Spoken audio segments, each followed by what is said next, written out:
11 to 14 we will do, देखते हैं कितना कर पाएंगे। सो अभी तक हमने जो पढ़ा, अगर आपने देखा होगा 10 श्लोकास तक, तो भगवान ने बोला है अपने ऐश्वर्य के बारे में। भगवान ने अपने ऐश्वर्य के बारे में बहुत सुंदर तरीके से वर्णन किया कि कैसे भगवान की अचिंत्य शक्ति के द्वारा भगवान इस संसार में हैं भी और नहीं भी। उसमें कई सारे एग्जाम्पल्स भी देखे थे, जैसे मकड़ी जो है वो जाला बुनती है लेकिन मकड़ी जाले में नहीं फंसती। ऐसे ही भगवान इस संसार में सब कुछ आकर के करते हैं, लेकिन हमें ये नहीं समझ लेना चाहिए कि भगवान भी हमारी तरह है। हमें ऐसी मूर्खता नहीं करनी चाहिए। भगवान मनुष्य का शरीर रख करके अनेक प्रकार की लीलाएं करते हैं ताकि हम उनसे अपने आप को जोड़ के देख पाए। ठीक है, इसलिए भगवान मनुष्य के स्वरूप में आते हैं। इसका मतलब कोई अगर मूर्ख व्यक्ति ये सोचने लग जाए कि भगवान भी तो हमारी तरह ही मनुष्य हैं, वो भी तो मनुष्य के रूप में आए, उन्होंने भी तो सारी प्रकार की वो क्रियाएं किया जो एक मनुष्य करते हैं। हाँ, उन्होंने किया, लेकिन वो मनुष्य नहीं। क्यों? क्योंकि भगवान जो है उनका स्वरूप सच्चिदानंदमय है। हमारी तरह उनका शरीर और आत्मा अलग अलग नहीं होते। उनका शरीर और आत्मा एक ही होता है। उनका पूरा शरीर ही आत्मा होता है। यस, हमारे तरह उनको ये रक्त, खून और हड्डी, खाल ये सब नहीं होता भगवान के शरीर में। हमारी तरह जो भौतिक है उनमें प्योर आत्मा होती है। पूरा शरीर ही दिव्य होता है। ये भगवान और हमें अंतर होता है। तो आज हम ये देखेंगे कि ऐसे लोगों का क्या होता है जो लोग भगवान को मानते हैं कि मनुष्य हैं, भगवान को मनुष्य की तरह ट्रीट करते हैं। ऐसे लोगों के साथ क्या होता है? अगर कोई ये क्वेश्चन पूछे कि उन लोगों के साथ क्या होता है, तो आज हमारा वही है, जो भगवान की पूजा करते हैं और जो भगवान को पूजा नहीं करते, उनके बारे में। तो 11 और 12 श्लोक में हम ये देखेंगे कि उन मूर्ख लोगों का क्या होता है जो भगवान को एक साधारण मनुष्य मानते हैं। इसके बारे में हम 11 और 12वें श्लोक में कि उन लोगों का क्या होता है। 11 और 12 श्लोक, और 13 और 15 श्लोक में हम ये देखेंगे कि जो भगवान को जो भगवान की पूरी तरीके से परायण होते हैं, ऐसे भक्तों के बारे में जिनको महात्मा बोला जाता है, ऐसे उनके बारे में हम देखेंगे जिन्होंने भगवान की हमेशा पूरी तरीके से शेल्टर लेकर के रखी है। उनके बारे में 13 से 15 श्लोक में टॉपिक आएगा। चलिए, तो पहला श्लोक पढ़ते हैं। अवजानन्ति मां मूढ़ा मानुषी तनुमाश्रितम् परम भावमजानन्तो मम भूत महेश्वरम। यस यस, रमेश करण प्रो जी पढ़िएगा। हनुमान। हरे कृष्णा प्रभु जी। जब मैं मनुष्य रूप में अवतरित होता हूँ तो मूर्ख मेरा उपहास करते हैं। वे मुझ परमेश्वर के दिव्य स्वभाव को नहीं जानते। हरे कृष्णा प्रभु जी। हरे कृष्ण। देखिए, भगवान ने एकदम स्पष्ट रूप से बताया इस अवजानन्ति, नहीं जानते क्या, माम मुझको, कौन? मूढ़ा, मूर्ख लोग, है ना। और क्या बोलते हैं वो लोग? मानुषी तनु आश्रितम, मनुष्य का तन लेकर के भगवान आए हुए हैं, ऐसा मूर्ख लोग सोचते हैं। मानुषी तनु आश्रितम, मनुष्य का तन लेकर के भगवान आए हैं, भगवान भी हमारी तरह मनुष्य हैं, भगवान को भी वैसे ही सब कुछ झेलना पड़ता है। No, not like that. भगवान लीला करते हैं यहाँ करके, उनको हमारी तरह अनेक कष्ट जो होते हैं उनको नहीं होते। वो सिर्फ एक्टिंग करते हैं। जैसे मान लीजिए बहुत सारा आप मूवीज और सीरियल्स देखते हैं ना, तो उसमें ऐसा लगता है लोग रो रहे हैं, कोई डांस कर रहा है, लेकिन वो सब एक्टिंग कर रहे हैं। ऐसा नहीं कि उनके जीवन में ऐसा कुछ बीत रहा है, वो एक्टिंग कर रहे हैं, लीला कर रहे हैं। ऐसे ही भगवान यहाँ पर लीला करते हैं, है ना। और वो ऐसा हमें लगता है कि वो मनुष्य रूप में है, मनुष्य की तरह एक्ट करते हैं, लेकिन मनुष्य नहीं। हमें ये समझना चाहिए। इसीलिए भगवान ने पिछले अगर श्लोक में आप देखेंगे 9.56 में आई थिंक, हाँ, भगवान ने बोला पश्य मम योग ऐश्वरम। देखते हैं कौन से श्लोक में है। हाँ यस, चौथे में तो नहीं है। हाँ, ये 5वें श्लोक में भगवान ने क्या बोला? नचमस्थानि भूतानि पश्य में योगम ऐश्वरम। भगवान ने बोला मेरे ऐश्वर्य को देखो अर्जुन, है ना। भगवान हमको समझाना चाहते हैं कि हम मूर्ख ना बने, हम समझें भगवान भगवान हैं। है ना, वो कोई साधारण जीव नहीं है। कोई भी जीव आकर के बोल सकता है कि हम भगवान हैं, देखो हम भगवान भी जो कर रहे हैं हम भी वही कर रहे हैं, ऐसा नहीं होता। जैसे कभी कभी एक राष्ट्रपति जो है वो एक कैद खाने में जाता है और कैदियों से जाकर के मिलता है, उनका हालचाल पूछता है, इसका मतलब ये नहीं है कि राष्ट्रपति कैदी बन गया। राष्ट्रपति सिर्फ वहां पर निरीक्षण करने गया। ठीक वैसे ही भगवान इस भौतिक जगत में जो जिसको बोला जाता है एक तरीके से कैद खाना ही बोला जाता है, यहाँ पर जो भगवान से विद्रोही जीव होते हैं वो आते हैं यहाँ पर। भगवान भी हम जीवों का उद्धार करने के लिए अपने पास टाइम से हमें अपने आध्यात्मिक जगत के प्रति आकर्षित करने के लिए इस भौतिक जगत में आते हैं, है ना। तो लेकिन मूर्ख लोग उसमें भी भगवान को भगवान को क्या मानने लग जाते हैं कि भगवान भी हमारी तरह के हैं, मनुष्य ही हैं।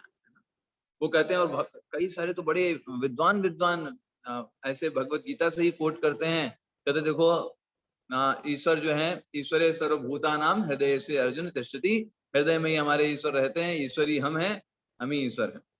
लेकिन वो नहीं बताते कि 13 चैप्टर में स्वयं भगवान कहते हैं क्षेत्रज्ञम चाप माम विद्धि, कि मैं भी क्षेत्रज्ञ हूँ। भगवान 13वें श्लोक में बोलेंगे। मतलब क्या है, जैसे सिंपल सी बात है, आप कमरे में हैं और कमरे से बाहर आए और आपने दूसरे व्यक्ति को बताया कि मैं भी कमरे में था, तो इसका मतलब क्या है? What does it mean? मैं भी क्यों लगाया आप? इसका मतलब क्या रहा होगा? कोई और भी है। हाँ, कोई और भी है। इसलिए भगवान, अगर आप देखेंगे, हम आगे भी पढ़ेंगे, 13वें श्लोक में भगवान बताते हैं क्षेत्रज्ञम चाप माम विद्धि, है ना, कि मैं भी क्षेत्रज्ञ हूँ, है ना। मतलब एक क्षेत्रज्ञ और भी है, और वो कौन है? वो हम आत्मा। आत्मा और परमात्मा दो रहते हैं इस हृदय के अंदर, है ना? तो हम आत्मा है, भगवान परमात्मा है, ऐसा जो है वो सही अंडरस्टैंडिंग है। लेकिन मूर्ख लोग क्या सोचते हैं? नहीं, हम ही हैं, हम ही भगवान हैं, हम भी, भगवान भी हमारी तरह पहले मनुष्य थे, तो फिर भगवान फिर गुरुकुल क्यों गए? गुरुकुल गए तब उनको ज्ञान आया, उसके बाद फिर उन्होंने कुछ किया। ये सब मूर्खता वाली बात है। भगवान हमेशा भगवान होता है। मैंने आपको एग्जांपल दिया ना कि कभी कभी मूवी सीरियल्स में जो हीरो होता है वो पढ़ाई करने गया, इसका मतलब ये नहीं कि वो पढ़ाई नहीं किया, वो सिर्फ एक्टिंग कर रहा है पढ़ाई करने की, क्योंकि वो एक आदर्श सेट करना है। अब मान लीजिए भगवान मनुष्य के रूप में आए हैं, तुमको एक आदर्श सेट करना है ना। आदर्श सेट करने के लिए वो मनुष्य जैसी क्रियाएं करते हैं, लेकिन भक्त इनसे मोहित नहीं होता। भगवान तो सिर्फ गुरुकुल जाते हैं नाम करने के लिए, है ना, कि हाँ भाई गए। जैसे भगवान श्री कृष्ण किसके यहाँ पढ़ने गए, किसके आश्रम में गए पढ़ने? संदीपनी मुनि के। शांतिपुनी मुनि आश्रम। और भगवान राम ने कहाँ पे पढ़ाई किया? वशिष्ठ मुनि के यहाँ, गुरु वशिष्ठ के यहाँ प्रभु जी। हाँ, वशिष्ठ के यहाँ पढ़ाई जी। है। तो भगवान तो सिर्फ नाम के लिए करते हैं, है ना। भगवान को तो सब तुरंत सब एक दिन में एक विद्या याद तैयार हो जाती थी, है ना। अल्पकाल विद्या सब पाई, गुरुकुल गए पढ़न रघुराई, अल्पकाल विद्या सब पाई। भगवान ने बहुत कम समय में सारी विद्या प्राप्त कर ली, ऐसे। तो कैसे तो भगवान को पहले से ही सब है। वो सिर्फ ये कह रहे हैं, एक तरीके से एक आदर्श सेट कर रहे हैं, कैसे एक प्रत्येक मनुष्य को जो है वो शिक्षा प्राप्त करनी चाहिए। तो देखिए यहाँ पे बहुत समझने वाली बात क्या है कि ये जो मूर्ख लोग होते हैं क्यों भगवान को मनुष्य मान लेते हैं, उसके पीछे कुछ रीजन। देखिए भगवान कुछ लीलाएं ऐसी करते हैं जो बिल्कुल मनुष्य जैसी लगती है।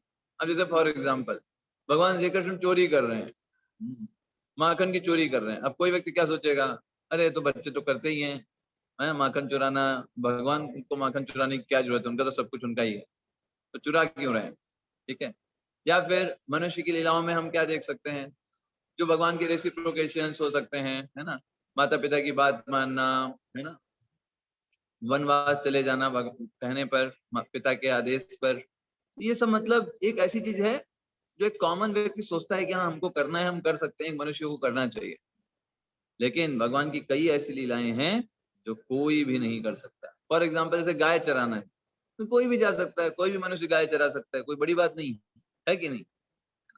लेकिन वहां पर जाकर के जब जंगल में आग लग जाती है तो भगवान पूरी आग को अपने मुख में समाहित कर लेता है ना। ये एक लीला हुई थी। भगवान ने सारे ग्वाल वालों से कहा सब लोग अपनी आंखें बंद कर लो, सबने आंखें बंद कर ली, और भगवान ने पूरी आग को, पूरे जंगल में आग लगी थी, सब गिर गए थे, सारी गायें गिर गई थी, भगवान ने पूरी आग को अपने मुंह में समाहित कर लिया। तो बताइए क्या ये हम कर सकते हैं क्या? हम तो थोड़ा सा दूध भी गर्म हो जाएगा तो फूंक फूंक करके पियेंगे 10-15 बार, है ना? लेकिन भगवान पूरी आग को उन्होंने अपने मुंह में समाई। तो ये भगवान ऐसी लीलाएं ऐसे ही। अभी एक छोटे से सांप को देख करके हमारी हालत खराब हो जाएगी और भगवान कालिया नाग के ऊपर नृत्य कर सकते। हम 2 किलो का एक ईंट उठा लें, उसको 1 घंटा रखेंगे, हमारे हाथ में दर्द होने लग जाएगा, है ना? इवन 500 ग्राम का भी कोई भार हो, उसको कह दें 1 दिन तक आपको ऐसे ही पकड़ के रखना है, आपका हाथ दर्द करने लग जाएगा, है ना? लेकिन भगवान 7 दिन 7 रात तक गोवर्धन उठा के रखते हैं और बढ़िया बांसुरी बजा रहे हैं, मुस्कुरा रहे हैं। तो ये भगवान और हम में डिफरेंस। तो भगवान साथ साथ में कुछ तो मनुष्य लीलाएं करते हैं। क्यों करते हैं? ताकि हमसे रिलेट कर पाए। अब मान लीजिए भगवान सब कुछ दिव्य वाला ही करें, कभी ये उठा लिया, कभी वो उठा लिया, कभी ये कर दिया, कभी वो कर दिया, तो फिर मनुष्य से रिलेट नहीं कर पाएंगे उनसे। उनको लगेगा हाँ कोई होगा, ठीक है, कोई सुपर हीरो है, कोई सुपर ह्यूमन है, हमको क्या, ठीक है। तो भगवान मनुष्य जैसी लीलाएं क्यों करते हैं? ताकि जब कुछ ऐसी लीला हो ना जिसमें हम वात्सल्य भाव देखते हैं, माखन चुरा रहे हैं, है ना, अपने माता पिता की बातों को मान रहे हैं, तो हमें लगता है गाय चराने जा रहे हैं तो हमें लगता है तो हमारे जैसे ही है ना। और हम उनसे अपने आप को जोड़ करके देख पाते हैं, हमारे भावनाओं को उनसे जोड़ सकते हैं। अब जैसे मान लीजिए अगर सब कुछ दिव्यता ही करें, सब कुछ, कभी कालिया के ऊपर चढ़ गए, कभी गोवर्धन उठा लिया, कभी किसी राक्षस को मार दिया और मनुष्य जैसा कुछ कर ही नहीं रहे, तो हम रिलेट नहीं कर पाएंगे उनसे, अपने आप से जोड़ करके नहीं देख पाते। और भगवान का मेन पर्पस क्या होता है?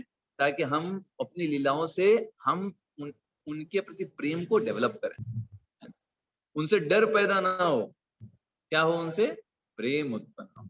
भगवान लीलाएं इसलिए करते हैं। Yes, that is the purpose. तो इसलिए भगवान मनुष्य लीला क्यों करते हैं? हम उनसे रिलेट कर पाए। और वो दिव्य वाली लीलाएं क्यों करते हैं? ऐसी अलौकिक लीलाएं क्यों करते हैं? ताकि मूर्ख लोगों को भी समझ में आए कि भाई सामान्य व्यक्ति नहीं समझना, मनुष्य के रूप में है तो मतलब तुम समझने लग जाओ कि हमारे जैसे ही। इतना भी हम ना समझो, ये समझो कि वो भगवान ही हैं। इसलिए भगवान दिव्य वाले काम भी करते हैं। जैसे राम सेतु का निर्माण कर देना, बताइए क्या कोई कर सकता है क्या? एक छोटा सा पत्थर ना तैरे समुद्र में, भगवान ने पूरा का पूरा पुल तैरा दिया। ये क्या है? दिव्यता की लीला। गुरुत्वाकर्षण नियम ही बदल दिया। तो क्यों? ताकि व्यक्ति को समझ में आए कि सामान्य व्यक्ति नहीं है। भगवान ने जब समुद्र देव है वो नहीं समझ रहे थे, 3 दिन तक भगवान ने कहा कि भाई चलो मनुष्य हैं तो थोड़ा सा एक्टिंग कर लेते हैं, 3 दिन तक प्रार्थना कर लेते हैं समुद्र से कि समुद्र देवता आप थोड़ा मान जाइए, रास्ता दे दीजिए। समुद्र देव नहीं रास्ता दिए, है ना? तो भगवान ने तुरंत अपनी तिरछी निगाहों से समुद्र को देखा, समुद्र का पानी खौलने लग गया। ठीक है, अब ये कैसी लीला है? पहले वो मनुष्य लीला थी, प्रार्थना कर रहे थे, नहीं समझा तो फिर भगवान की लीला है जिससे वो समुद्र जो है खौलने लगा। आप 7 दिन 7 रात तक बैठे रहिए, एक गिलास पानी को देखते रहिए, पानी में हिलेगा तक नहीं। लेकिन भगवान ने जब उसको तिरछी निगाहों से देखा, पानी जो है वो पूरा खौलने लग गया, समुद्र का पानी। तो ये भगवान है। भगवान दिव्यता इसलिए करते हैं ताकि हमारे सामने एग्जाम्पल हो सके, भगवान उनको हम समझ पाए, उनको हम चीपली ना लें। और मनुष्य लीला इसलिए करते हैं ताकि हम उनसे अपने आप को जोड़ करके देख पाए। हम उनको बालक के रूप में, कोई अपने सखा के रूप में, कोई अपने माता पिता के रूप में, इस तरीके से उनके साथ प्रेम का आदान प्रदान करते हैं। तो 3 शब्द होते हैं, जानंती, अजानंती और अवजानंती, है ना? इसमें अवजानंती प्रयोग हुआ है। तो जानंती का मतलब क्या होता है कि जो लोग ये जानते हैं कि भगवान श्री कृष्ण, जैसे भगवत गीता के 4थे अध्याय के 9वें श्लोक में भगवान बोलते हैं, तो जानते हैं वो लोग भगवान, जन्म कर्म चमे दिव्यम एवं यो वेत्ति तत्वतः त्यक्त्वा देहम पुनर्जन्म नैति मामेति स्वर्ग। ऐसे लोग क्या होते हैं? मोक्ष को प्राप्त कर जाते हैं, भगवान के धाम चले जाते हैं, भगवान का श्रवण कीर्तन करके वो तुरंत सरेंडर करते हैं, अरे भगवान कितने दिव्य हैं, हमारे लिए आते हैं, हमारी सेवाएं लेने के लिए आते हैं, भगवान के नाम के रूप में, अपने धाम के रूप में, अपने भक्तों के रूप में, ये मेरे लिए सेवा करने का मौका है। ऐसा वो अपने जीवन को निर्वहन करके भगवान के धाम चले जाते हैं। ऐसे भगवान ने क्या बोला? एवं यो वेत्ति तत्वतः त्यक्त्वा देहम पुनर्जन्म नैति मामेति स्वर्ग। ऐसे लोगों का पुनर्जन्म नहीं होता जो जानती है, जो मुझे जानती।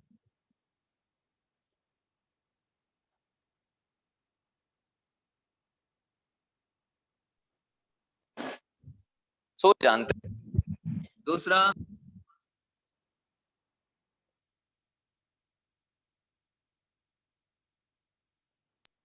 मतलब होता है, अजानंती का मतलब उनकी भगवान के पास और पता ही नहीं है।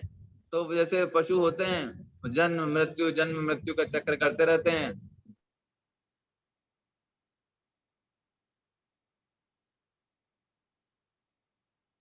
प्रभु जी आवाज नहीं आ रही है। होते हैं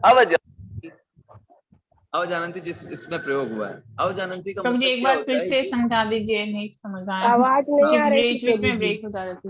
हाँ आवाज बीच में ब्रेक हो। ओके, जी। 3 चीजें हैं। जानंती मतलब जो जानते हैं उनका पुनर्जन्म नहीं होता। अजानंती का मतलब जो लोग भगवान को जानते ही नहीं है, कौन भगवान कैसे भगवान को कुछ पता ही नहीं है, तो वो लोग जन्म मृत्यु का चक्र चलता रहता है। और अवजानंती का मतलब गलत तरीके से समझ लेते हैं भगवान कृष्ण को। वो समझ लेंगे कि गलत तरीके से क्या, कि भगवान एक मनुष्य हैं, भगवान का भी हमारी तरह जन्म हो।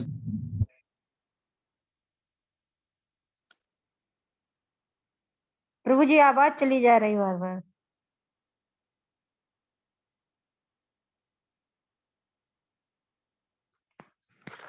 प्रभु जी आवाज नहीं आ रही। हरे कृष्णा प्रभु जी, म्यूट है आप।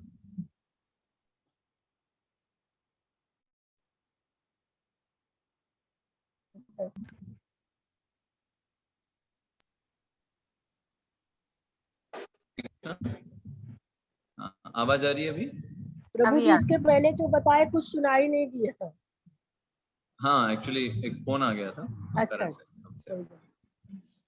तो अवजानंती का मतलब होता है जो लोग भगवान को गलत तरीके से समझ लेते हैं। यहाँ पर वही प्रयोग हुआ। यहाँ पर भगवान ने बोला ना अवजानंती, इसका मतलब ये नहीं कि जो लोग भगवान को नहीं जानते। यहाँ का मतलब है जो गलत तरीके से जानते हैं उनको अवजानंती बोला जाता है। भगवान कृष्ण को कुछ एक मनुष्य की तरह मान लेंगे, या मान लेंगे कोई महान आत्मा था, है ना, ऐसे करके ट्रीट करते हैं। तो इसके बारे में 9वें अध्याय के 12वें श्लोक में भी बताया गया है। अभी हम अगले श्लोक में देखेंगे यही चीज। उन लोगों वो लोग क्या होता है, तो ऐसे लोग क्या होते हैं, ऐसे लोग बार बार जो हैं उनको अनेक कष्ट दिए जाते हैं। ऐसे लोगों को अनेक प्रकार के कष्ट प्राप्त होते हैं क्योंकि इन्होंने गलत मान लिया भगवान को। मतलब आप ऐसा सोचिए कि एक व्यक्ति, उसको ये पता नहीं था कि प्रधानमंत्री कौन है ना, इसलिए वो ट्वीट नहीं किया, उसे पता नहीं था, चलो बात ठीक है। लेकिन एक व्यक्ति को पता था, उनको उसने प्रधानमंत्री को कुछ गलत मान लिया, प्रधानमंत्री को अपराधी मान लिया, प्रधानमंत्री के साथ गलत ट्रीटमेंट किया जानने के बाद भी, तो उसके लिए क्या होगा, उसके लिए स्पेशल दंड होगा। तो जो लोग ऐसे ही भगवान को कम करके आंकते हैं, भगवान को चीपली ले लेते हैं, उनके लिए दंड का प्रावधान है। और यहीं पे फिलॉसफी आती है, मायावाद फिलॉसफी। मायावाद जो पूरा सिद्धांत है वो भगवान को निचले स्तर पे समझने के लिए ही है। वो मायावाद सिद्धांत क्या है, जिसके मेन प्रवर्तक जो है शंकराचार्य जी थे। शंकराचार्य जी स्वयं तो भगवान श्री कृष्ण के बहुत बड़े भक्त थे। उन्होंने बहुत सारे जगन्नाथ अष्टक लिखा और भज गोविंदम बहुत फेमस है, उसको लिखा उन्होंने। लेकिन उन्होंने उस फिलॉसफी को जो प्रचार किया वो मायावाद फिलॉसफी कहलाती है। उस फिलॉसफी का मतलब क्या है, ब्रह्म सत्य जगत मिथ्या, ब्रह्म सत्य है जगत मिथ्या है, जीवो ब्रह्मैव नापरः। तो उसका मतलब क्या है कि उन्होंने ये बताया कि सबसे ऊपर का जो चीज है वो क्या है, ब्रह्म है। और भगवान जो अवतार भी होते हैं वो सब कुछ उस ब्रह्म से ही होते हैं, सबसे बड़ा ब्रह्म है, ऐसे कर। हालांकि उन्होंने कई जगह पर ये भी लिखा कि ब्रह्म से ऊपर भी नारायण है, भगवान श्री कृष्ण है ना। लेकिन इस फिलॉसफी का प्रचार उन्होंने इसलिए किया क्योंकि उस समय यही नीड थी। उस समय बुद्धिज्म इतनी ज्यादा मात्रा में पूरे विश्व में विस्तरित हो गया था कि बुद्धिज्म को रोकने के लिए, नास्तिकवाद को रोकने के लिए शंकराचार्य जी को ये गलत प्रचार करना पड़ा, क्योंकि इससे बहुत ज्यादा जो है लोग आकर्षित हुए। उनको लगा अच्छा है, ये तो हमें ही भगवान बनाया जा रहा है, तो वेरी नाइस थिंग। और नास्तिकवाद में सब कुछ तो शून्य हो जा रहा था। बौद्धिज्म में क्या बोला गया कि सब लोग मरने के बाद शून्य हो जाता है, कुछ नहीं रह जाएगा आपका। तो सब लोग यही फिलॉसफी में जी रहे थे। ये आए शंकराचार्य ने मायावाद फिलॉसफी दिया, इसको बोलते हैं अद्वैत फिलॉसफी। अद्वैत फिलॉसफी मतलब आत्मा ही परमात्मा है, देयर इज नो डिफरेंस, आप ही भगवान है, ऐसे करके प्रचार किया। और ये शंकराचार्य जी से भगवान शिव के डायरेक्ट इनकारनेशन थे। और शंकर जी बोलते हैं पार्वती जी से एक पुराण में कि देखो कलयुग में क्या होगा, कलयुग में मैं एक ब्राह्मण के रूप में उत्पन्न होऊंगा और ये गलत फिलॉसफी को प्रचार करूंगा। क्यों? क्योंकि बौद्ध धर्म को इस संसार से निकालने के लिए। और शंकराचार्य जी ने इसीलिए आप देखेंगे भारत में के चारों कोनों पे 4 धाम की स्थापना किया।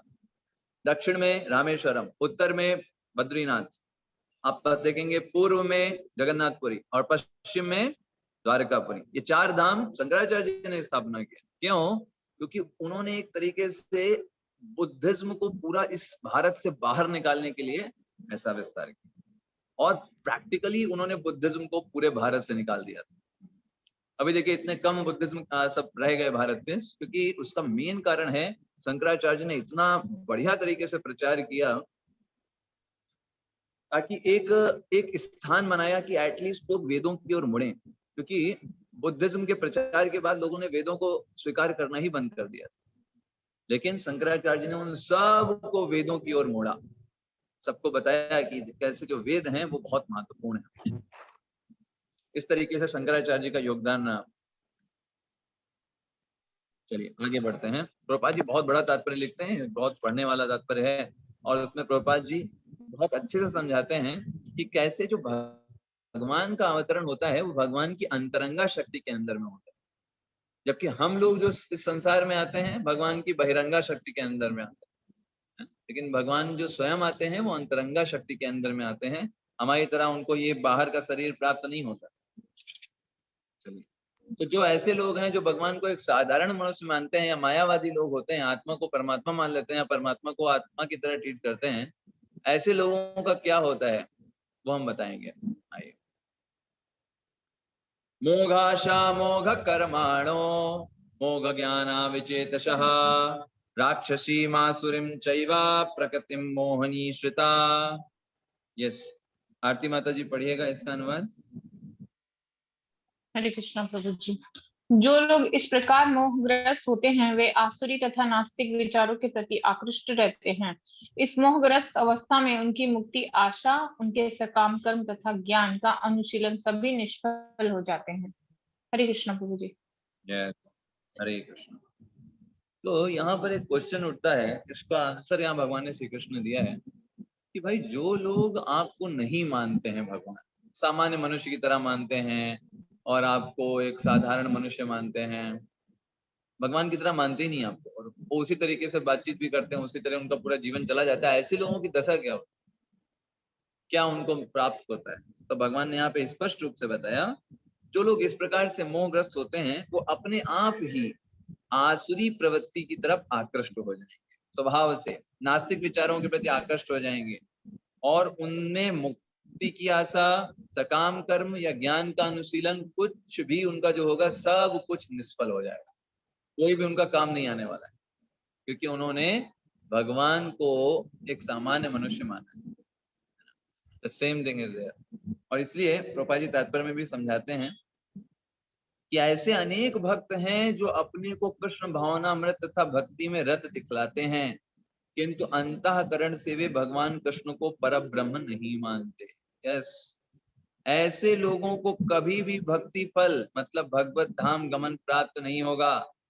इसी प्रकार जो पुण्य कर्मों में लगे रहकर अंततो गत्वा इस भव बंधन से मुक्त होना चाहते हैं, वे भी सफल नहीं हो पाते, क्योंकि वे कृष्ण का उपहास करते हैं। तो सिंपल कहने का मतलब क्या है कि अगर आप भगवान कृष्ण को supreme personality of God head नहीं मानते हैं, तो ये भूल जाइए कि वो व्यक्ति भगवत धाम जा सकता है, क्योंकि जो इस संसार से मोक्ष प्राप्त कर दिलाने की बात है वो भगवान कृष्ण के अलावा और कोई नहीं कर सकता, है ना। हरिम बिना बोला जाता है, हरिम बिना जो जीव ना तरंती, जीव का अगर जो एक जो तारण होता है उसका, जो इस भौतिक जगत से वो छुटकारा पाएगा वो इसी से पाएगा। भगवान श्री कृष्ण को पहले उसे एक्सेप्ट करना है, और एक जो सामान्य व्यक्ति होगा जिसके पास थोड़ा सा भी बुद्धि है, थोड़ा सा भी दिमाग अगर उसका सही है, तो वो आराम से समझ सकता है कैसे भगवान श्री कृष्ण जो है वो सभी चीजों के स्रोत है ना। ब्रह्म संहिता में 5वें अध्याय के पहले श्लोक में ब्रह्मा जी कहते हैं ईश्वरः परमः कृष्णः सच्चिदानंद विग्रह अनादिरादिर गोविंद सर्व कारण कारणम। ईश्वरः परमः कृष्णः। देखिए ईश्वर का मतलब होता है नियंता। नियंता का मतलब होता है जो कुछ कंट्रोल करते हैं। जैसे आप देखिए स्टेट को, है ना, वो स्टेट को अगर आप देखें सीएम कंट्रोल करता है ना, पूरे कंट्री को पीएम कंट्रोल करता है। तो कंट्रोल करने वाले बहुत लोग हैं। हमारे घर में पिताजी हो सकते हैं कंट्रोल करते हो, है ना। तो कंट्रोल करने वाले लोग बहुत हैं, लेकिन उन कंट्रोल में भी जो सबसे बड़े कंट्रोलर हैं ईश्वरः परमः कृष्ण, वो कृष्ण है। ब्रह्मा जी भी कंट्रोलर हैं, शिव जी भी कंट्रोलर हैं, लेकिन इनके भी जो कंट्रोलर हैं वो सुप्रीम कंट्रोलर कौन है? ब्रह्मा जी बोल रहे हैं ईश्वरः परमः कृष्ण, वो कृष्ण है। और कैसे हैं वो? सच्चिदानंद विग्रह। उनका शरीर कैसा है? सच्चिदानंद निर्मित है। हमारी तरह नहीं है कि पंच महाभूत का शरीर बाहर की तरफ, अंदर खून हड्डी भरा हुआ है और फिर अंदर छोटी सी आत्मा है। ऐसा नहीं है भगवान के साथ। भगवान का पूरा शरीर ही आत्मा है। यस, तो इसलिए उनको बोलते हैं परब्रह्म। ऐसे करके जो भगवान को मानता है उसकी आस्था की जा सकती है कि वो व्यक्ति इस भौतिक जगत को छोड़ के आध्यात्मिक जगत जा सकता है ना। जिसके बारे में भगवान ने 4थे अध्याय के 9वें श्लोक में बताया कि जो मुझे जानेगा, मेरे जन्म कर्म को समझेगा, वो शरीर छोड़ करके मेरे धाम आ सकता है। जिसने भगवान का वो उपहास कर रहा है, भगवान का मजाक बना रहा है, ऐसे कई सारे लोग होते हैं ना, वो कहते हैं कि अरे ये कैसे भगवान है तुम्हारे, है ना, इन्होंने इतने विवाह किए, है ना, ये कैसे तुम्हारे भगवान, है ना। तो ऐसे करके जो लोग भगवान का उपहास बनाते हैं, ऐसे लोग अपने आप ही आसुरी और राक्षसी प्रवृत्तियों के प्रति वो अपने आप चले जाएंगे। इसलिए ऐसे लोगों को प्रॉपर सही फिलॉसफी देनी चाहिए। उनको समझ में आना चाहिए कि उनको जब ये पढ़ेंगे वो चीजें कि भगवान कृष्ण ने इतने विवाह क्यों किए, तब उनको समझ में आएगा कि एक्चुअली ये कितनी बड़ी मर्सी थी भगवान श्री कृष्ण की, है ना। यस, कितनी बड़ी मर्सी थी, कितना बड़ा सेक्रीफाइस था, है ना। लेकिन जब उसको पढ़ेंगे तब ना, है ना, वो उसको सिर्फ ऊपर ऊपर समझेंगे, वो भगवान श्री कृष्ण की दिव्यता को नहीं समझेंगे। भगवान श्री कृष्ण का तो पूरा जगत ही उनका है ना। वो 16,108 क्या, वो तो 16,00,108 विवाह कर देंगे तो भी कोई प्रॉब्लम नहीं है, क्योंकि भगवान अपने आप को उतने रूपों में विस्तारित कर सकते हैं, है ना। और उनकी तुलना आप स्वयं से करोगे, है ना, तो फिर ये आपकी मूर्खता हो जाती है। क्योंकि भगवान ने 16,108 विवाह किए तो स्वयं भी ऐसा नहीं वो अकेले थे, 16,108 रूप में अपने आप को विस्तृत किया, 16,108 महल बना लिए। तो उनके पास उतना समर्थ है, 16, वो तो सब कुछ एक तरीके से विस्तृत कर सकते हैं अपने आप। लेकिन अगर आप उनकी तुलना अपने से करोगे, बोलोगे अरे भगवान ने तो इतना किया, हम भी उस तरीके से करेंगे, तब फिर आप जो है दंड के भागीदार, क्योंकि आप भगवान से कंपेयर नहीं कर सकते, किसी भी तरीके से नहीं कर सकते। तो इस तरीके से ऐसे लोग अपने आप राक्षसी प्रवृत्तियों के प्रति आकृष्ट हो जाते हैं। आइए अगले श्लोक में चलते हैं। जैसे एक क्वेश्चन और भी आता है, कई बार लोग कहते हैं प्रभु जी देखिए अभी शिशुपाल थे, रावण थे, है ना, ये सब लोग भगवान का मजाक बनाते थे, भगवान को बहुत ही चीपली लेते थे, कहते थे अरे ये तो मनुष्य हैं, इनको तो हमारे राक्षस ऐसे ही खा जाएंगे, भगवान को बहुत कुछ ऐसे बोलते भी थे। लेकिन इन लोगों की तो सदगति हो गई, इन लोगों को तो मुक्ति प्राप्त हो गई। और यहाँ पे भगवान बता रहे हैं कि ऐसे लोगों को राक्षसी आसुरी प्रवृत्ति में जाते रहते हैं वो लोग। लेकिन हम तो जानते हैं जो शिशुपाल है, हिरण्यकश्यपु हैं, हिरण्याक्ष हैं, ये सब लोग तो भगवान के धाम चले गए वापस। तो फिर कैसे इसको कैसे समझा जाए? तो इसको बहुत सुंदर तरीके से समझाया जाता है कि जो ये लोग थे, हिरण्याकश्यपु, हिरण्याक्ष और शिशुपाल, दंतवक्र, रावण, कुंभकर्ण, ये लोग पहले से ही डिवोटी थे। वो तो एक्टिंग कर रहे थे राक्षस की। अगर आप जानते हो हिस्ट्री, तो हिस्ट्री भगवान भी जब इस भौतिक जगत में आते हैं तो वीर रस का आस्वादन करना चाहते हैं। तो वीर रस का आस्वादन करने के लिए अब कौन उनसे वीर रस का आस्वादन करेगा? तो अपने किसी डिवोटी को बड़ा एक असुर बना देते हैं। जैसे यहाँ पे जय और विजय नाम से, जय और विजय को ही क्या बना दिया? रावण कुंभकर्ण बना दिया। अब तब थोड़ा हेल्दी कंपटीशन होगा। अब मान लीजिए एक बाण चलाया, रावण मर गया, तो फिर मजा नहीं आएगा ना लड़ाई करने में। तो भगवान इसलिए थोड़ा सा वीर रस का आस्वादन करने के लिए एक पावरफुल अपने भक्त को ही असुर बना देते हैं।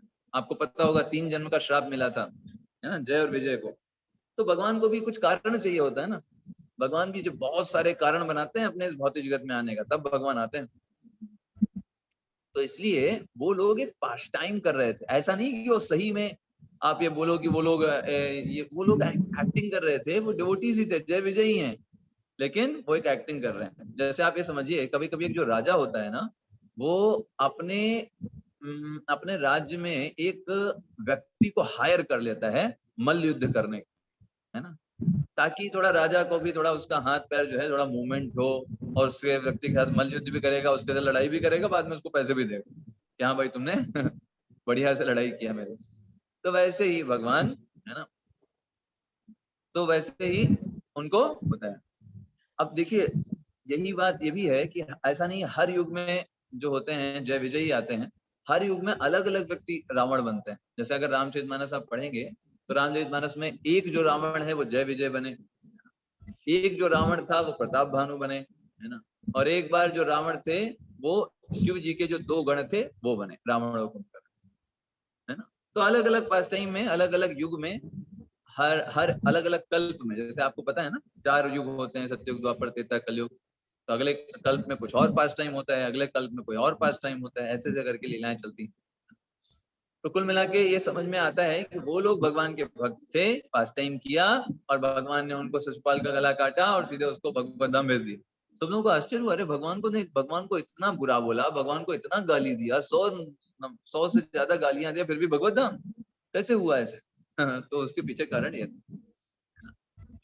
अब आते हैं 13 श्लोका में। यस, तो ऐसे लोग जो होते हैं उनको दुरात्मा बोलते हैं, रावण, कुंभकर्ण, ये, और जो भगवान को डिफेम करते हैं, भगवान के बारे में बुरा बोलते हैं। साथ साथ में ये सबसे बड़ा अपराध जो होता है भगवान का नाम जप करने में, जिसको नाम अपराध बोलते हैं, तो सबसे पहला नाम अपराध क्या है पता है किसी को? भगवत नाम के जो भगवत होते हैं उनकी निंदा करना। यस, भगवान नाम के प्रचार के लिए अपना जीवन समर्पित करने वाले भक्तों की निंदा करना। यस, तो देखिए एक होता है कि एक व्यक्ति की निंदा करिए, दूसरा होता है कि उसके प्रिय बेटे की निंदा करिए। कौन सा ज्यादा खतरनाक है? प्रिय बेटी। हाँ, एक बेटे बार की निंदा। कि व्यक्ति अपने बारे में सुन लेगा, कहेगा चलो ठीक है भाई हमें, लेकिन अगर कोई उसका बहुत ही प्रिय बेटा है, कोई बेटी है, उसके बारे में कोई बुरा बोलेगा तो फिर वो नहीं सुन पाएगा। तो भगवान यही कई बार बोलते हैं, भगवान कहते हैं आपने मुझको कुछ बोला, मेरे बारे में कुछ हंसी किया, मजाक किया, बाद में आप मुझसे क्षमा मांगोगे, हम माफ कर देंगे। आपने कुछ अच्छे से सेवा कर दिया, अच्छे से नाम जप किया, भगवान उसको माफ कर देते। लेकिन अगर कोई व्यक्ति भगवान के भक्तों के बारे में कुछ बुरा बोलता है, जो भक्त ने अपने पूरे जीवन को भगवान की सेवा में समर्पित किया है, भगवान के अनुगत बना करके रखा है, कोई उसका दूसरा मोटिवेशन नहीं है, भगवान की सेवा मान के सारी चीजों को करता है, और उसके बारे में अगर कोई व्यक्ति कुछ गलत फैलाए, उसके बारे में कुछ उसकी बदनामी करे, लोगों को गलत बताए, उसकी निंदा करे, है ना, उसको समाज में गिराने का प्रयास करे, गलत बातों को फैला करके, रूमर्स फैला करके, है ना, तो ऐसे व्यक्ति को भगवान माफ नहीं करते। भगवान कहते हैं कि मैं उनको माफ नहीं कर सकता, क्योंकि मेरे नियंत्रण में नहीं। तो इसलिए यहाँ पर हमें समझना चाहिए कि हमें इस क्षेत्र में बहुत सावधान रहना चाहिए। एक होता है सावधान और एक होता है बहुत सावधान। देखिए क्या होता है, गलतियां जो है हम बहुत जल्दी देख लेते हैं, स्वभाव में है ना, इतने जन्मों तक यही किया है, इसी जीवन में भी यही किया है ना, तो गलतियां हमको बहुत जल्दी दिखाई दे जाती हैं, और गुण देखने के लिए हमको 10-12 चश्मे लगाने पड़ते हैं। ठीक है, तो हमें बहुत सावधान रहना चाहिए कि हम कुछ गलत चीज को ना समझ बैठें, उसमें हमको बहुत सावधान रहना चाहिए। कुछ भी मान लीजिए आपको कोई बोले, किसी डिवोटी के बारे में कुछ गलत बोले, तो आप उसको सुनिए ही मत, और उनसे पूछिए कि देखिए आप जो इस डिवोटी के बारे में मुझे ये गलत चीज बता रहे हैं कि वो व्यक्ति ऐसा नहीं है, इससे मेरा क्या फायदा हो, आप मुझे इतना बता दो पहले।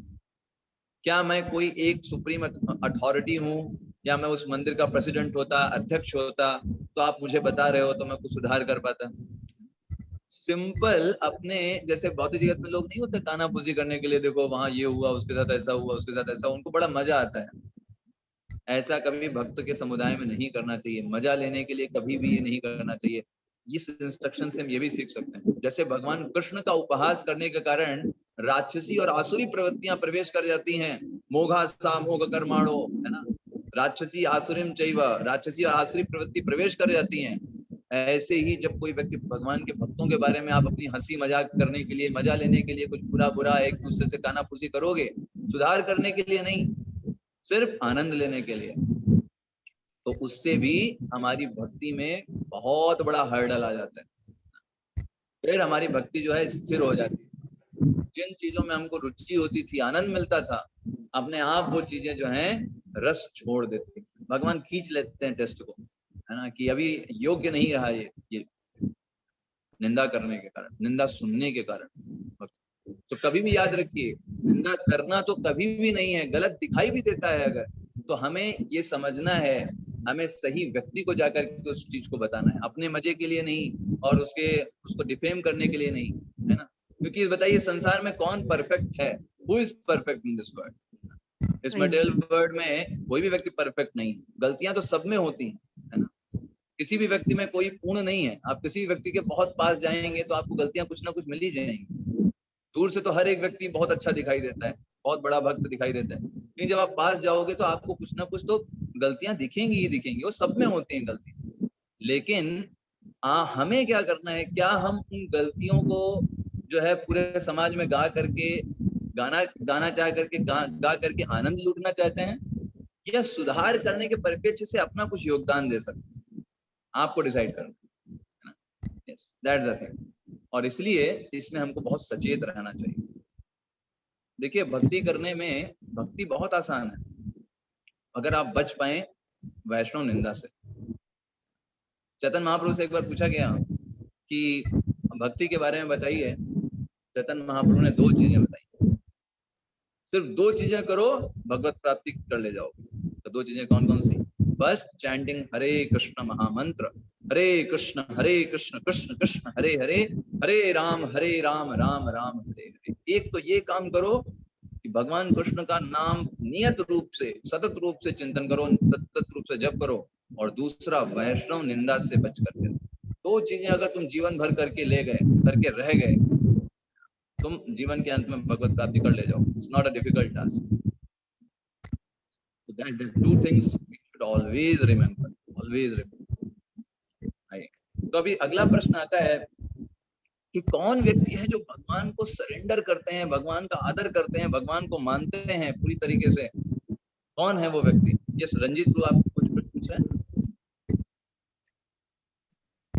हरे कृष्णा प्रभु जी, एक ऐसे क्वेश्चन था वो पूछना चाहते हैं आप?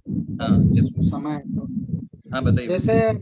जैसे मैं अभी पर्सनली मेरा ये एक्सपीरियंस थोड़ा सा है कि जैसे मैं टेंपल जाता हूँ तो वहाँ पे जैसे अभी मतलब कहने का मतलब कि जो कंठी लिए हुए हैं और जो रेगुलर जाते हैं टेंपल में वहाँ पे, तो या फिर जैसे कोई सेवा होता है तो उस सेवा में जैसे हम भी जुड़ते हैं, तो थोड़ा सा मतलब ये फीलिंग आता है हमारे अंदर आता है ये हमारी कमी है, या फिर ऐसा मैं देखता हूँ वहाँ पे कि वो लोग थोड़ा सा वो इन्फीरिटी कॉम्प्लेक्स टाइप का सिचुएशन, मतलब ये सेटअप होता है कि अभी आप उस लेवल के भक्त नहीं है या जो भी है। तो ये सब चीजें जैसे जब जो दिखता है तो उस समय थोड़ा सा निराशा लगता है कि क्या जरूरी है गले में कंठी होना और पूरा मतलब टीका लगा हुआ और ये सब चीजें। करेक्ट। देखिए, हमने इसलिए बताया प्रभु जी आपको, बहुत अच्छा संजीत प्रभु का प्रश्न है। देखिए, हर कोई व्यक्ति सेम लेवल पर नहीं होता, है ना। कुछ लोग जो होते हैं, अब यही अगला श्लोक यही है कि देखिए, महात्मा होना कोई रबड़ स्टैंप नहीं कि ये व्यक्ति ही महात्मा है, अगर उसने कंठी माला पहनी है तभी वो महात्मा होगा, है ना, या वो धोती कुर्ता पहना है तभी वो व्यक्ति महात्मा है, तभी वो डिवोटी है। It's not a rubber stamp. एक व्यक्ति, सामान्य व्यक्ति भी भगवान का बहुत शुद्ध भक्त हो सकता है। एक छोटा बच्चा भी हम आपसे बहुत ऊंचे लेवल पर भगवान की भक्ति कर सकता है। इट्स नॉट दैट कि उसने जब वो तिलक लगाएगा तभी वो डिवोटी होगा, तिलक नहीं लगाया तो हम डिवोटी नहीं मानेंगे। It's not like that. लेकिन देखिए सबका अपना अपना एक स्तर होता है भक्ति में समझ का। प्रारंभिक अवस्था में यही समझ होती है कि मतलब तो अभी आप देखिए स्टार्टिंग में हम भी यही सोचते थे ना कि बस धोती कुर्ता पहनना, तिलक लगाना ही मतलब भक्त बन गए। भक्त बनने के लिए कितना लगता है? धोती कुर्ता में मान लीजिए लग गया, धोती कुर्ता पहन लिया, 300 रुपए का धोती कुर्ता, मान लीजिए 600 रुपए का धोती कुर्ता हो गया, 10 रुपए का तिलक आता है ना। तो जो व्यक्ति भक्ति नहीं कर रहा है, ऊपर से बस धोती कुर्ता तिलक लगा रहा है, तो 610 रुपए का भक्त है, मतलब 610 रुपए में भक्त बन गया उस हिसाब से। तो अगर कंठी माला और तिलक लगाना और धोती कुर्ता पहनने से व्यक्ति भक्त बन जाए तो 610 रुपए में कोई भी बन सकता है कि नहीं? राइट? वो पर्पज नहीं है। पर्पज है अपने हृदय में तिलक लगाना, अपने हृदय से भगवान के परायण होना। तो कोई बात नहीं, आप उनसे सुनिए, लेकिन आपको फिलॉसफी पता है, आपको भगवान कृष्ण आप अध्ययन कर रहे हैं शील प्रभुपाद जी को, आपको बात पता है कि भक्ति जो है वो अंदर की बात है। लेकिन इसको ये समझना है जैसे सॉल्ट होता है ना, तो सॉल्ट अगर ज्यादा हो जाए तो भी समस्या है, कम हो जाए तो भी समस्या, जितना है वो उतना ही रहना चाहिए। तो ऐसे ही भक्ति में, भक्ति अंदर की बात है, बात बिल्कुल सही है। लेकिन समाज में जब हम जाते हैं तो फिर हमें लोग अंदर नहीं देखेंगे, हमारे क्या देखेंगे? बाहर देखेंगे, है ना। अब मान लीजिए हम इस्कॉन के डिवोटी बन करके गए, है ना। अब इस्कॉन के डिवोटी बन करके गए और हम वहां पर पहने हुए जीन्स लगा करके, चश्मा लगा करके, बालों का हेयर स्टाइल खड़े करके गए, है ना। तो लोगों को क्या समझ में आएगा? वो डिवोटी की तरह ट्रीट करेंगे? आप सोचिए, नहीं, है ना। तो एक जो स्टैंडर्ड होता है, क्योंकि हम एक संस्था को रिप्रेजेंट कर रहे हैं, हम एक कम्युनिटी को रिप्रेजेंट कर रहे हैं समाज में, और नए लोगों को ये सब चीजें अच्छी लगती हैं, है ना। वो इससे अट्रैक्ट होते हैं, आकर्षित होते हैं। जब कोई व्यक्ति धोती कुर्ता देखेंगे, तिलक में देखेंगे, और वो व्यक्ति जब प्रवचन देगा उससे वो आकर्षित होते हैं। तो हमें भगवान की भक्ति का, हमें प्रचार संस्था है ना, तो जब प्रचार संस्था है तो हमको स्टैंडर्ड को फॉलो करना होता है। इसीलिए हमने नियम बनाए हैं, मंदिर में हमें जितना हो सके हमें धोती कुर्ता में पहन के जाना चाहिए, एक कल्चर उससे होगा। वरना कोई भी व्यक्ति कुछ भी पहन के आ जाएगा, कोई शर्ट पैंट पहन के आ गया, कोई टी शर्ट पहन के चला गया, है। ऐसा ना हो। जब हम भक्ति कर रहे हैं तो साथ साथ में हमारे व्यवहार में भी वो दिखना चाहिए, दैट्स द थिंग। ठीक है, तो वो भी जरूरी है, क्योंकि हम, हमारी प्रचार की संस्था है ना। हमारी, आप खुद सोचिए कि मंदिर में कितना अच्छा लगेगा, सब लोग धोती कुर्ता में हो, भगवान की सेवा कर रहे हो, तिलक लगाए हो, कंठी माला पहने हो, कितना अच्छा लगेगा। कोई नया व्यक्ति आएगा, कितना जल्दी आकर्षित हो जाए भगवान की भक्ति के लिए, है ना। और हम खुद भी देखते हैं, जब हम उसको पहनते हैं तो हम सत्वगुणी फील करते हैं, भगवान की सेवा आसान हो जाती है। यस, आरती माता जी। प्रभु जी, शंकराचार्य ने जो ईस्ट एंड नॉर्थ में कौन से मंदिर बनाए थे, मैंने सुना नहीं प्रभु जी। क्या माता जी, फिर से बोलिए। शंकराचार्य ने ईस्ट एंड नॉर्थ में कौन सा बनाया था मंदिर? उत्तर और ईस्ट में, हमारे जो पूर्व चार में? धाम है हिंदू धर्म में, सनातन धर्म में जो चार धाम माने जाते हैं, ईस्ट में जगन्नाथपुरी और वेस्ट में द्वारकापुरी, ये चार धाम माने जाते हैं हमारे और सनातन धर्म में। नॉर्थ में प्रभु जी? यस, नॉर्थ में बद्रीनाथ। ओके प्रभु जी, ठीक है, थैंक यू प्रभु जी। तो हर युग के लिए एक एक धाम है, हर युग के लिए। सतयुग के लिए बद्रीनाथ है, द्वापर युग के लिए द्वारकापुरी है, त्रेता युग के लिए रामेश्वरम है, और कलयुग के लिए जगन्नाथ। तो भगवान कलयुग के बोला जाता है, कलयुग के अधिष्ठाता देव जगन्नाथ जी। अब देखिए, अब अगला क्वेश्चन आता है, कौन से व्यक्ति जो है भगवान की सेवा करते हैं, भगवान का आदर करते हैं? भगवान कहते हैं उन लोगों को बोला जाता है महात्मा। देखिए, संसार में बहुत सारे लोगों को, कोई भी पॉलिटिकल नेता, उसको भी महात्मा बोल दिया जाता है ना। महात्मा शब्द सिर्फ और सिर्फ और सिर्फ भगवान के भक्त के लिए ही है। जिसने भगवान की अंतरंगा शक्ति की शरण लेकर के रखी है, ऐसे व्यक्ति को बोलते हैं महात्मा। महात्मा नस्तु माम पार्था दैवीं प्रकृतिम आश्रितः भजन्ते अनन्य मनसो ज्ञात्वा भूतादिमव्ययम्। यस, एकता अग्रवाल माता जी पढ़िएगा अनुवाद, 13वां श्लोक।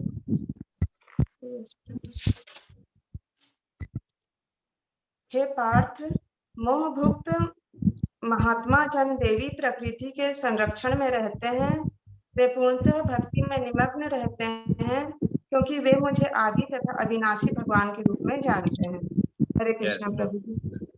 तो भगवान ने 11-12वें श्लोक में बताया, जो लोग भगवान को उपहास करते हैं, भगवान को नहीं मानते हैं, है ना, नहीं माना नहीं, भगवान को उपहास करते हैं, बेसिकली अवजानंती करते हैं, ऐसे लोगों की क्या गति होती है 11-12 श्लोक में। अब भगवान बता रहे हैं कि जो लोग मुझे पूरी तरीके से मुझे अपना स्वामी मानते हैं, मेरी लीलाओं में मग्न रहते हैं, अनन्य मनुष्यो भजन्ते अनन्य मनुष्यो, और किसी को नहीं करते, मेरा ही भजन करते हैं, ऐसे लोग जो हैं वो उनको महात्मा बोला जाता है। महात्मा नस्तु माम पार्थ, मेरी अर्जुन को बोल रहे हैं दैवीम प्रकृति आश्रिता, और वो दैवी प्रकृति में की आश्रय लेते हैं। तो दैवी प्रकृति मतलब क्या? श्रीमती राधा रानी, भगवान की अंतरंगा शक्ति। तो जिन्होंने श्रीमती राधा रानी की शरण लेकर के रखी है, वो लोग हमेशा भगवान से कनेक्ट रहते हैं। और जिन्होंने दुर्गा देवी जी की शरण लेकर के रखी है, मतलब बद्ध जीव, वो इस संसार में बस भोग ऐश्वर्य प्रशक्ता नाम तया अपरहत चेतशाम व्यवसायात्मक बुद्धि समाधो न विधीयते। वो इस जगत में भोग प्राप्त करना चाहते हैं, ऐश्वर्य प्राप्त करना चाहते हैं, इसी संसार में बने रहना चाहते हैं। क्यों? क्योंकि दुर्गा देवी जी की शरण लेकर के रखी है ना। भले वो बोलते हैं कि नहीं चाहिए धन और दौलत, है ना चांदी ना सोना, ऐसे करके आरती भी गाते हैं, लेकिन उनको वही चाहिए होता है ना, उनको वही चाहिए होता है ना। मन में यही सोच रहे होते हैं कि देखिए बोल तो रहे हैं लेकिन चाहिए यही सब धन दौलत और यही सोना, उनको यही वही उन्हीं चीजों के प्रति आसक्ति होती है। तो ऐसे लोग जो हैं वो महात्मा नहीं। महात्मा सिर्फ वो व्यक्ति है जो जिसने श्रीमती राधा रानी की शरण लेकर के रखी, वो हमेशा भगवान की राधा रानी की शरण में अपने आप को रखता है, भगवान की सेवा करता है, हमेशा गुरु के निर्देशन में कार्य करता है। उसका मतलब है दैवी प्रकृति के निरीक्षण में रहता है, अपने अटेंशन को भगवान कृष्ण के अलावा और कहीं लेकर के नहीं जाता, भगवान के स्वरूप के प्रति आसक्त रहता है। तो ये श्रीमती राधा रानी की इतनी स्पेशल पोजीशन है ना, क्योंकि श्रीमती राधा रानी भगवान की सबसे बड़ी भक्त, उनसे बड़ा कोई भक्त नहीं भगवान का, और इसलिए उनको बोला जाता है कि स्वयं वो भक्ति का पर्सोनिफाइड फॉर्म है, स्वयं पूरा भक्ति देवी ही एक तरीके से, है ना, भक्ति ही उनसे आती है श्रीमती राधा रानी से। सो अगर कोई व्यक्ति भक्ति कर रहा है तो उसके पीछे पर्पस ये है, क्यों? क्योंकि श्रीमती राधा रानी, है ना, जो है उन्होंने उनकी कृपा प्राप्त हुई है, इसलिए वो भक्ति कर पा रहे हैं।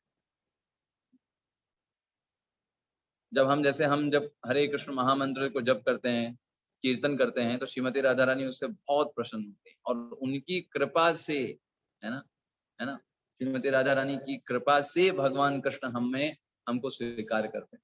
Shrimati Radha Rani as a mother work करती हैं। तो जब वो भगवान श्री कृष्ण से कहती हैं ठीक है थोड़ा इसमें खराबी भी है, लेकिन देखो आपका भजन कर रहा है, देखो कितना भी समस्या आ रहा है लेकिन आपका नाम ले रहा है, ऐसे करके रिकमेंड करती हैं भगवान श्री कृष्ण को, तब भगवान श्री कृष्ण प्रसन्न। तो इसलिए ऐसे भक्त जो हमेशा चिंतन में रहते हैं, दृढ़व्रत रहते हैं, है ना, ऐसे भक्त लोग महात्मा कहलाते हैं। भगवान उसी के बारे में इसमें बता रहे हैं। चलिए अगले श्लोक में चलते हैं। सततम कीर्तयन्तो माम। तो क्वेश्चन आता है भाई ऐसे लोग करते क्या हैं फिर? आपके जो महात्मा भक्त हैं वो क्या करते हैं? अच्छा वो ये करते हैं क्या? सततम कीर्तयन्तो माम, सतत रूप से मेरा कीर्तन करते हैं, चाहे कुछ भी हो जीवन में, बहुत ऊपर चले जाए नीचे चले जाए, दुख आए सुख आए, उनको पता है कि भाई हमें भगवान का नाम लेना है, बाकी सब चीज चलता रहेगा। ये जीवन का खेल है, कभी अच्छा लगेगा कभी अच्छा नहीं लगेगा, कभी दुख आएंगे जीवन में, कभी सुख आएंगे, कभी लोग ताली बजाएंगे, कभी लोग गाली देंगे, ये सब चलता रहेगा संसार में। नाम लेते रहो। सततम कीर्तयन्तो माम, और कैसे? यतन्तश्च धनव्रता। अरे पूरा यत्न लगा के वो करते हैं, ऐसे नहीं, पूरा जोर शोर करके, है ना, पूरा प्रयास करते हुए। धनव्रता, धनवत करना ही है, किसी भी हाल में नहीं छोड़ेंगे, इसे बोलते हैं दृढ़, दृढ़वत करते हैं। और नमस्यन्तश्च माम भक्त्या, मुझको नमस्कार करते रहते हैं। नित्य युक्ता उपासते, नित्य युक्ता, देखिए सततम भी शब्द यूज किया, नित्य भी शब्द यूज किया, मतलब क्या है? देखिए इंपॉर्टेंट कंसिस्टेंसी है, नित्यता इंपॉर्टेंट है। आप कितना हर समय हर परिस्थिति में भगवान को आप याद करते हो, ये चीज इंपॉर्टेंट। आज आपका बहुत अच्छा मन कर रहा था, आज आपने 16 माला कर लिया, अभी कल मन नहीं कर रहा तो एक भी माला नहीं करेंगे, कल तो 16 कर लिया ना, तो अभी 1 हफ्ते की छुट्टी। ऐसे नहीं हो, सततम आप हर दिन आप उतना करो, चाहे अच्छा लगे ना लगे, दिन अच्छा हो अच्छा लगे, मौसम अच्छा हो ना हो, कुछ भी हो, आप हमें करना है। हम भगवान के दास हैं, ये हमारी सेवा है भगवान के प्रति। ये याद, ऑलवेज चैंटिंग माई ग्लोरीज। भगवान के भक्त हमेशा भगवान की ग्लोरीज गाते हैं। देखिए श्रील प्रभुपाद जी भारत में थे तो यहाँ भी भगवान का नाम जप कर रहे हैं, विदेश में गए वहां भी भगवान का नाम जप किया, लोगों को वही प्रीच करना है। मतलब वो जहाँ रहेंगे जैसे रहेंगे वहां वो भगवान का प्रचार करते रहेंगे, भगवान का नाम लेते रहेंगे, वो तो नहीं छोड़ने वाले। इसे कहते हैं सततम कीर्तयन्तो। चाहे कोई उम्र हो जाए, चाहे कोई देश हो, चाहे कोई काल हो, कोई परिस्थिति हो, वो भगवान का नाम में कोई कंप्रोमाइज नहीं करते। और सब में कंप्रोमाइज कर लेंगे लेकिन उसमें कंप्रोमाइज नहीं करते और उसमें दृढ़वत रहते हैं। सततम कीर्तन तो मतलब हर समय कीर्तन करते रहते हैं, चाहे जो भी परिस्थिति हो। नित्य युक्ता उपासते, हमेशा भगवान की सेवा करते रहते हैं। जिस परिस्थिति में डाल दोगे उस परिस्थिति के आधार पर भगवान की सेवा ले लेंगे, है ना। हम मान लीजिए बेड पे बुखार आ गया, पड़े हुए हैं, तो भगवान का श्रवण कर रहे हैं। भाई श्रवण तो कर ही सकते हैं ना, बुखार आ गया तो क्या, उस आधार पे सेवा चूज कर ले। हेल्दी हैं, युवा हैं, तो भगवान के लिए बड़े बड़े पकवान बनाना, कोई भगवान की कोई सेवा हो, कोई यात्रा हो, उसमें मैनेजमेंट करना, मतलब नित्य युक्ता उपासते, वो भगवान की सेवा करना है, उन्होंने सोच लिया। अब जो भी आप परिस्थिति डालोगे उस आधार पे अपनी सेवा ले लेंगे, वो अपना देख लेंगे। तो मतलब इसे कहते हैं दृढ़ व्रत। दृढ़ व्रत मतलब उनको भक्ति करना है, वो एक्सक्यूज नहीं देंगे, वो प्रभु जी क्या है ना कि कल बीमार पड़ गए, है ना, इसलिए ये नहीं हो पाया। तो आपने वो नहीं किया तो किया क्या आपने कौन सी सेवा की भगवान की, है ना। आप रीडिंग चलो नहीं कर पाए, रीडिंग नहीं कर पाए, ठीक है, और क्या किया आप? नहीं बस हम तो बस सो रहे थे है ना, ठीक है, सोया आपने, कुछ तो देर जगे होंगे, उस समय क्या किया? बस उसमें ऐसे ही टाइम पास कर लिया। नहीं, ऐसा नहीं। दृढ़ व्रत होते हैं, वो भगवान की सेवा में लगे रहते हैं, कोई ना कोई सेवा खोज लेंगे, कुछ ना कुछ भगवान से जुड़े कनेक्ट रहेंगे, है ना। उनका डिटर्मिनेशन होता है कि मुझे भक्ति करना ही करना है ना। ऐसे रघुनाथ दास गोस्वामी थे, वो जंगल में बैठ करके जप किया करते थे, जंगल में बैठ करके जप किया करते थे। पड़ोस में आकर के जो शेर और बाघ होते हैं वो आकर के पानी पीते थे, वहीं पे बैठ के वो जप कर रहे हैं, वो आके तालाब में पानी पी रहे हैं और इतना भगवान के नाम में मस्त रहते थे कि उनको पता ही नहीं चलता था शेर कब आया, कब पानी पी करके चला गया। भगवान प्रोटेक्शन देते थे। तो ये रघुनाथ दास गोस्वामी, ऐसे भगवान के अनेक भक्त हुए जिन्होंने इस प्रकार से इतना सरेंडर्ड वे में जो है भगवान की सेवाएं किया। तो इसके प्रभुपाद जी तात्पर्य, बहुत सुंदर तात्पर्य लिखते हैं इसका अगर आप पढ़ेंगे सततम कीर्तनों का, प्रभुपाद जी लिखते हैं, जो व्यक्ति परमेश्वर के निराकार रूप में ब्रह्म ज्योति के प्रति आसक्त होता है उसे महात्मा नहीं कहा गया भगवद गीता में। यस, भगवान के स्वरूप के प्रति आसक्त होता है। महात्मा सदैव भक्ति के विविध कार्यों में श्रवण कीर्तन में व्यस्त रहता है, जैसा कि श्रीमद् भागवतम में उल्लेख है। मतलब कोई आपसे पूछे कौन है महात्मा, तो सिंपल है, जो भगवान की सेवाएं कर रहा है, भगवान की सेवाओं में लगा हुआ है, ऐसे को बोलते हैं महात्मा। सिंपल सा बात यहाँ पे कहने का आशय। और कोई उसके लिए रबर स्टैंप नहीं है कि धोती कुर्ता पहन लिया, तिलक लगा लिया मतलब Mahatma ji, not like that. श्रवण कीर्तन कर रहा है क्या, भगवान की सेवाएं कर रहा है क्या? अगर भगवान की सेवाएं कर रहा है तो शर्ट पैंट में भी होगा तो भी महात्मा। दैट्स द थिंग, वो कोई रबर स्टैम्प नहीं है। That's the thing. तो हमें भी अभी आज यहीं पे विराम देंगे आज की क्लास को। हरे कृष्ण। श्रीमद् भगवद गीता की जय, श्रील प्रभुपाद की जय। हरे कृष्णा प्रभु जी। हरे कृष्णा प्रभु जी, धन्यवाद हरे कृष्णा प्रभु जी, दंडवत प्रणाम। प्रभु जी। हरे कृष्णा प्रभु जी। हरे कृष्ण। हरे कृष्णा प्रभु हरे जी। कृष्णा प्रभु जी, दंडवत प्रणाम। हरे कृष्ण। हरे कृष्ण प्रभु जी, दंडवत प्रणाम।